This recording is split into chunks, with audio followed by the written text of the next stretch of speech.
since I was 4. I've been drawing. When I was 3, I had polio. I was paralyzed. The left side of my face, the whole left side was paralyzed. I started kindergarten at the age of 4. And I used to get teased all the time. Kids called me Cyclops. Popeye was one of the names I got called, Cyclops. And I would put my head down and I would just draw. And if I go off a recess, I'd get bullied out on the play yard. The kids would throw me down and put sand in my face and my eyes and my mouth and everything. And I'd cry, and it was a horrible experience. But then I got to the point where when it was recess time, I wouldn't go out for recess. I want to stay in. I'd stay in and I'd draw, put my head down and I'd draw. And I started developing, I guess, the hand and mind coordination. And the drawing was therapy for me. That's how I dealt with everything, is by drawing. So I got into it really, really deep. It was a way to express yourself about how you felt about everything. I would draw kids that would bully me. I would draw pictures of them and I'd make a knife sticking in them or something. I could get my revenge by drawing, and I could express how I actually felt. On throughout the years, I developed, but one of the things that didn't happen, I never learned to read, I never learned to write. I graduated from high school in 1965, illiterate. I couldn't read, couldn't write. And then when the draft came along, I thought I wouldn't get drafted because of the polio, because I still had the palsy in my face. The left eye would not close, it would not tear. So there was nothing I could do about that. So then when I got my induction papers, now had I tried to join the Marine Corps, I never would have made it because I couldn't read. And they have a test you have to take, and I would have never been able to pass the test.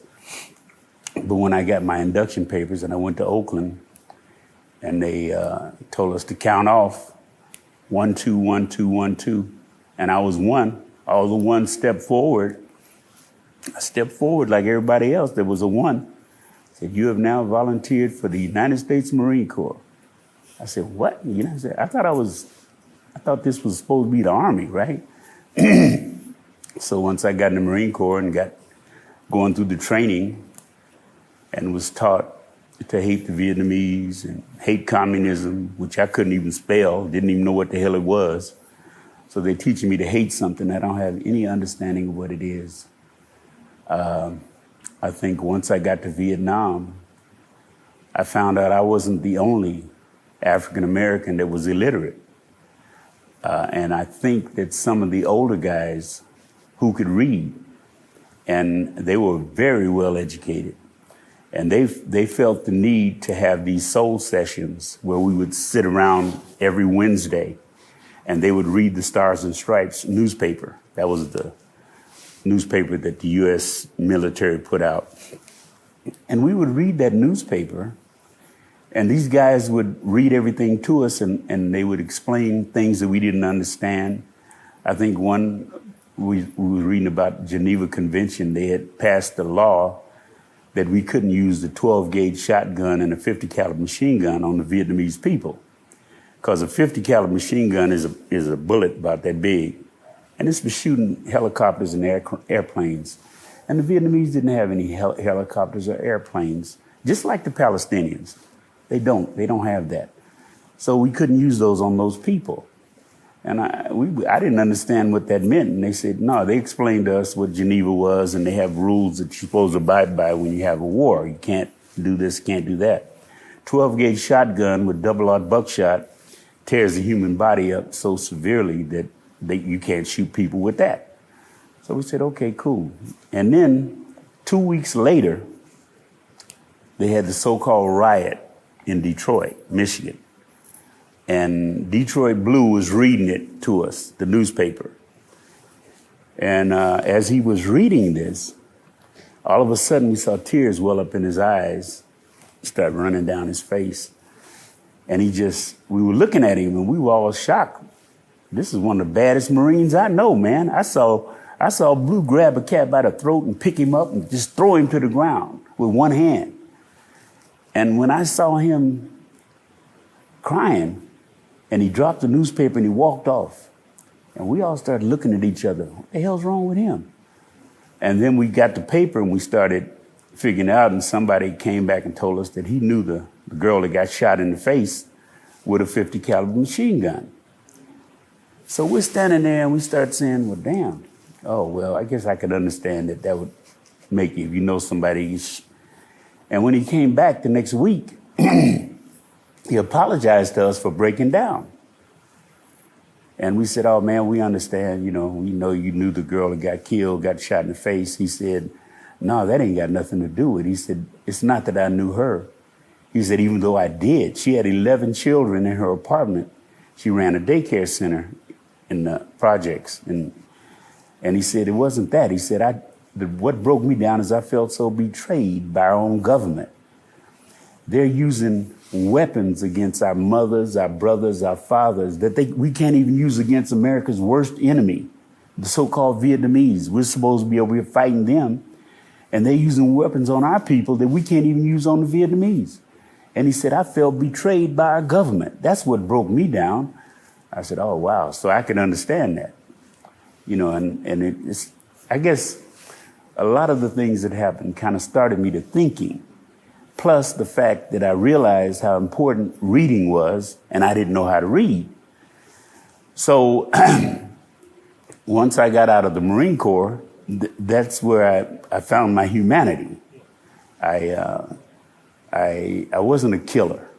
I don't think I'm a killer, even though this is what they tried to make you, a killer.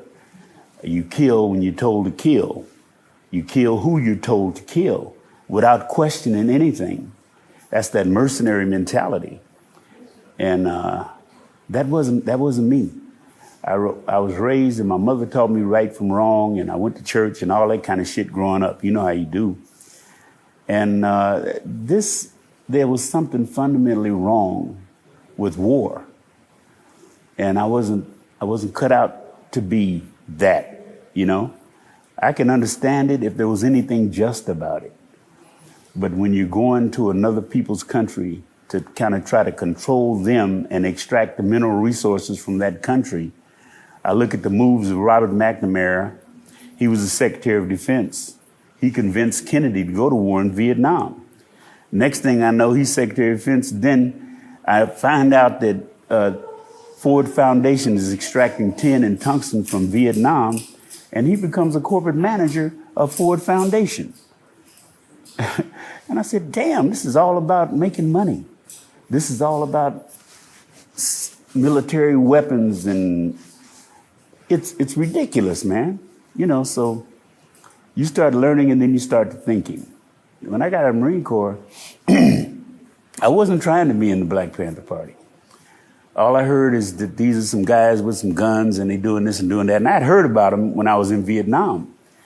But when I got out of the Marine Corps, I had had enough of guns and violence and war. And I didn't want to have anything to do with any of that. But since I could draw, they were trying to recruit me to be in the Panther Party. And I tried to avoid getting recruited into the Panther Party as best I could. And then one of my cousins started going with one of the Panthers. And I was living in her garage. And I would come home, and if I saw his Mustang parked outside, I'd go somewhere else. I wouldn't come home because I didn't want to be bothered with that. So one day I woke up in the morning and I came in the house out of the garage, and he was in there. And oh man, he started talking to me. Yeah, man, blah, blah, blah. We having a fundraiser at the red carpet down on Stockton Boulevard, and I want you to come. Oh man, I can't come. I ain't got no money. Oh, don't worry about it. He gave me 2 tickets, told me to bring a girl. I said, damn, I didn't want to go. But then I said, well, shit, I guess I got to go to this party. So I go down to the party. I had to find a girl to go with me. So I'm saying the Black Panther Party, I got to find me a sister that can, if something happens, she can be able to handle herself. So I found somebody, and we rolled down there in her car. So we got there, and we sitting at the table, and it's a nice little event. And they had a band playing, and then when it was over, they said, we want to call all the Panthers who have just joined the party and welcome them into the Black Panther Party. I said, oh, wow. So they call somebody's name and the guy gets up on the stage and everybody clapping. They call another name, another guy gets up. Then they call my name. And I'm looking around, what? And everybody's clapping. And people start pushing me out of my seat. And I'm like, I ain't trying to be no Panther, but I ended up getting up on the stage and everybody's clapping and I'm standing on the stage with all these other guys and we all standing up there like this and I'm like looking around trying to see what the hell's going on. And as everybody was leaving the event, they were going out the door and the police pull up across the street and they throwing bottles at the police. So they call all the Panthers to come outside and get between the people and the police. So I'm in the line with the rest of them. We run out there and we all standing up there like this and I'm looking and they got all these police across the street and they got about 30 Panthers on this side of the street and people behind us are still throwing bottles at the police and somebody's trying to stop them, but one of them threw a bottle and it hit one of the cops and all the cops start charging and the brother said, Panthers, on guard, and everybody boom, broke into a karate stance. And I looked at everybody else and I did the same thing they did. And the police that were charging us, they stopped and they started slipping in the street, falling down and stuff. And because they didn't want to attack and they saw these young brothers ready to fight, defend themselves. And I'm standing there and I'm saying to myself, this is ridiculous. I don't have no gun. The police got guns. They got nightsticks. I don't know what these other Panthers have. I didn't know. And I'm standing there and I'm kind of scared. You know, I'm saying, but shit, I ain't trying to die out here with these Panthers. I said, but the one thing about it, they do have courage. And I had never seen anybody with that kind of courage, standing up against guns and sticks and nightsticks, and you just got your bare hands. So after the people all left, we all got in cars and we had a caravan so that we wouldn't get stopped by the police individually. So when we got to where we was going, we all got out and I'm looking around and I'm asking, trying to find out what kind of weapons did these Panthers have. One guy had a .38 with one bullet. Another guy had a 12-gauge shotgun with 2 shells. Another guy had a .22. And it's about 30 of us out there. And this is all the weapons the Panthers had. I said, oh my God, these young men are suicidal. They can get killed with this. So after that event, I admired their courage, but I understood from the military training that I had that these young brothers had the courage, but they didn't know anything about weapons. They didn't know anything. So I decided that what I would do is I would devote my time in teaching them weapons safety and the shit that I learned in the Marine Corps. That's what I started teaching the Panthers in Sacramento. And after that, I started looking at the 10-point platform and program. It was written, and in understanding that I was illiterate, I couldn't read, but we were going over it, trying to learn it in these classes. We had political education classes every Monday and Wednesday. And so I'm starting to learn to read. So this is where I learned to read in the Black Panther Party. And one of the things we were reading was quotations from Mao Zedong, the Red Book. And I'm studying that, and I'm studying, and I'm learning what these words mean, and I'm learning how to talk.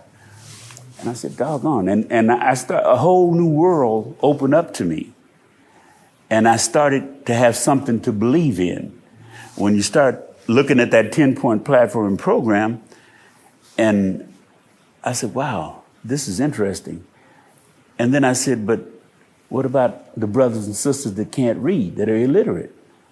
We got to do something to make this where other people can understand it. And then understanding the things that I learned from the soul sessions in Vietnam about slavery, because one of the things that I never learned anything about slavery. I would ask my grandmother and my parents, and that's in the past, you don't want to. And I did want to know. I had questions, but they wouldn't tell me. So when the brothers started telling me in Vietnam about Nat Turner, Denmark Vesey, Gabriel Prosser, the different slave rebellions. And I'm sitting up here thinking, all my life I grew up thinking that the slaves just picked cotton and ate watermelon and sang and danced. And that's all I knew. So, and I was pretty much ashamed of that whole slave thing because I felt that I was subjected to what the slaves were subjected to, working every day, not getting paid. I would have rebelled. I wouldn't have gone for that. And when I learned that there were slave revolts and rebellions, I felt kind of proud when I was in Vietnam.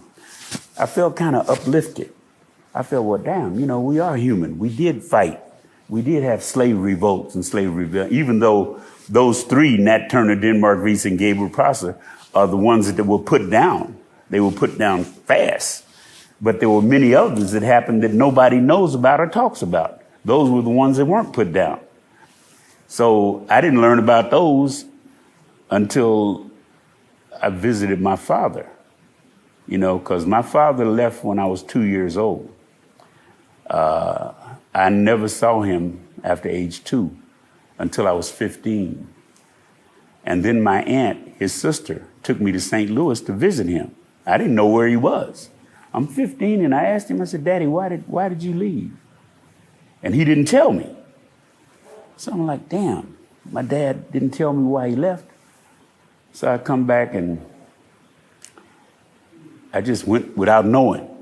And after coming back from Vietnam, then they had this case, the Oak Park 4 case, where a police officer got killed. And since I had already done the Black Panther coloring book, which illustrated slave traders coming to Africa, kidnapping slaves and taking them to the Americas, and I did all that in the coloring book. I depicted, but I did depict something that I never knew about, and that was the slave rebellions. Nat Turner, Denmark Vesey, and Gabriel Prosser. Those are the only ones I knew about at the time. So I did draw those slave rebellions so that people could see this book and take it from slavery and understand the connection with the patty rollers or the police who became, these slave catchers became police officers. That's what the police are. That's where they got their start. They were slave catchers. They became the police, and they became the ones who policed the African community. And so that's the connection. And I illustrate that in the coloring book. And when I finished the coloring book, I took it to Oakland. And it wasn't finished, but the illustrations were all done. And I was going to show it to Bobby Seale, which I did. And I let him see it. And he looked at it and, oh, man, this is great. But there were a few criticisms he had. One was he didn't want me to refer to black people as Africans, because that's what I did in the original book. I said African people had strong warriors and beautiful cities. The brave African warriors, blah, blah, blah. And he said, no, he said, we got to take all that African stuff out. I said, why not? I said, we are African people. He said, no, black people ain't ready to be called Africans. Well, black people weren't ready to be called black people in the 50s. So I said, we're supposed to be the vanguard party, and we're supposed to be taking the people to a higher level. He said, no, black people ain't going for that. So I said, oh, okay. So they took that out. They printed up several books. They sent them out across the nation, different chapters. And that lasted for about 2 weeks. COINTELPRO got a hold of the book. They put their spin on it and said we were using the coloring book to show the children how to kill pigs before we fed them breakfast in the morning, which was a lie. Those books were never even made for children. They were not made for children. They were made for adults who were illiterate like I was, and trying to give that history, because I didn't know the history myself growing up. And when I did find out about it, I was shocked. Just like the kids that saw the movie Roots. And when they saw Roots, they decided that they're going to attack. It was a shock to them. I didn't realize it at first. But when I came out of this store this night after watching Roots, and I saw these young men beating the hell out of a cab driver, and I saw the cab across the street, lights on, doors open, I said, what the hell's going on? I'm looking at these kids across the street, and they got this man, and they just, roots, roots, roots. And I ran across the street, and I pulled him off of this guy. And I said, what the hell are you doing? He said, didn't you see Roots? I said, yeah, I saw Roots. What's that got to do with him? He's white. I said, boy, get off that man. But I realized that if you do not prepare these kids with the truth, with history, and you got to tell the truth when you tell history, because if you don't, these kids are going to come away not knowing it, and when they learn about it, they're going to be shocked. And a lot of the shock they're going to have, they're going to react physically violently. They're going to react on somebody because of what they just learned. Well, I learned about this stuff, and I know that that man didn't have nothing to do with that. So I made a commitment at that time that I was going to use my artwork to educate people, not just about things going on in this country, but about things going on internationally. I sat there and I saw the British a couple of years ago. They said they weren't going to return the stuff that they stole in 1897 from Benin. They're not returning this artwork. And I saw these Africans say, well, this is our stuff. And I said to myself, don't beg them for nothing. That's my position. I ain't begging you for shit. If this is artwork that we did, and I feel like my spirit had a hand in doing that, we're going to make some more. But the stuff that we're making now is going to be so fiendish, the British are going to be sorry they didn't give us back our stuff. And that's what I'm working on right now. I got some plaques that I hope to someday cast in bronze, and they're talking about everything that the British did. I give an account of Dedan Kimathi Wachuru and the Mau Mau in Kenya, and how the British oppressed the people in Kenya. I got Queen Nani in Jamaica, how she fought the British in Jamaica. I got all of that in plaques. And when these plaques come out and people see them, they're going to say, damn, because people don't know that history. You talk to people today, they ain't never heard of the Mau Mau. You talk to them about Patrice Lumumba and how they assassinated Patrice Lumumba in the Congo and what's going on in the Congo today. You talk to them about Amilcar Cabral in Guinea-Bissau and the role he played in the eliminating Angola, Mozambique, and Guinea-Bissau from the clutches of the Portuguese, of Portuguese colonialism, and then how they assassinated Cabral. I mean, all this stuff is going to be incorporated in the artwork that I'm doing. I was on death row in the Sacramento County Jail because there was a police officer that was killed in Sacramento in 1970. I was arrested for it with 6 other people. And they let 3 of them go within the first few months, and they kept 4 of us. And we were called the Oak Park 4. And we sat on death row for that year. The section I was in, the jail, part of the jail was, they call it death row in the Sacramento County Jail. On one side was east and the other side was west, 3rd floor, 3 east and 3 west. One side had 12 cells, the other side had 9. We sat there for a year fighting that murder case. And the main thing was when I was first arrested, I didn't know why.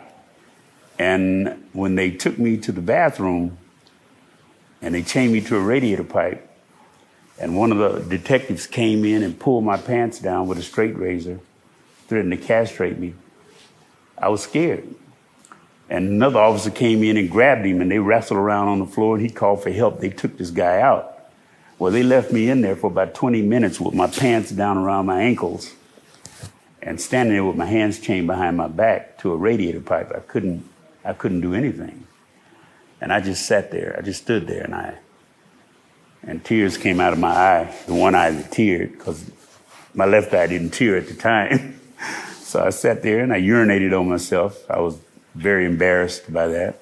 And I didn't really want to tell nobody. Young man urinating on himself. But eventually they came and they took the shackles off, took me in the office. They had me in the office and they said, you have the right to remain silent. I'm listening at them.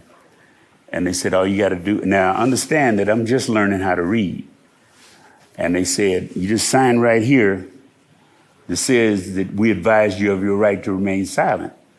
And I looked at the paper, and I'm learning how to read, and I saw this word, WAIVER, where you're supposed to sign. And I looked at it, and I said, that word don't look good. I don't know what it means, but it don't look like I'm going to sign this. So I took the pen, and I dropped it on the table, and all these detectives were around me. And I said, my name is Mark Anthony Teamer, and I live at 3608 6th Avenue.